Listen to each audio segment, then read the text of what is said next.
World innovative science project 2024 এটি ইন্দোনেশিয়ার Bandung শহরে অনুষ্ঠিত হতে যাচ্ছে আগামী ডিসেম্বরের 13 থেকে 16 ডিসেম্বর 2024 পর্যন্ত। এই এক্সপোতে আমাদের আজিজুল হক কলেজের 4 জন স্টুডেন্ট চান্স পেয়েছে তাদেরকে অফার করেছে যাওয়ার জন্য।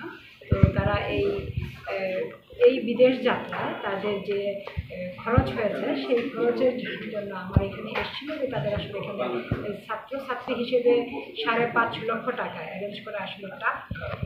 তো তখন তাদের এই যে ওয়ার্ল্ড ইনোভেশনে তারা চান্স পেয়েছে এটা শুনে আসলে আমার কাছে খুব ভালো লেগেছে। তাদেরকে উৎসাহ দেওয়ার জন্য আমি বলি যে তোমরা তাহলে আবেদন দাও। তাদের আবেদনের প্রেক্ষিতে তাদের আপনার এয়ারফেয়ার হিসেবে আমি এখান থেকে কিছু অনুদান দেওয়ার জন্য ইচ্ছা পোষণ করি এবং সেই অনুদানের অংশ হিসেবে আজকে আমি তাদেরকে 1,20,000 টাকার একটা চেক হস্তান্তর করলাম এবং আমি তাদের এই এক্সপো থেকে তাদের সাফল্য কামনা করি।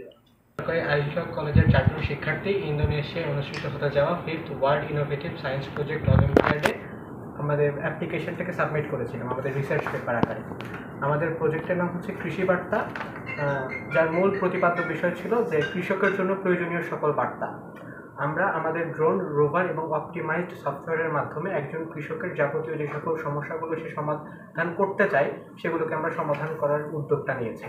যার কারণেই আমরা এই কম্পিটিশনগুলোতে পার্টিসিপেট করেছিলাম এবং আমরা ইন্দোনেশিয়াতে অনুষ্ঠিত হতে যাওয়া এই ফাইনাল রাউন্ডে সিলেক্টেড হয়েছি।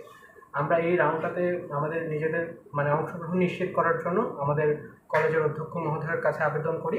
তারপর স্যার আমাদেরকে মাননীয় ডিসি মহোদয়ের কাছে পাঠান। তো তাদের ব্যক্তিগত এবং প্রাতিষ্ঠানিক সহযোগিতায় আমরা ইনশাআল্লাহ আগামী 13 ডিসেম্বর ইন্দোনেশিয়াতে অনুষ্ঠিত হতে যাওয়া আমাদের কম্পিটিশনটাতে পার্টিসিপেট করতে পারছি।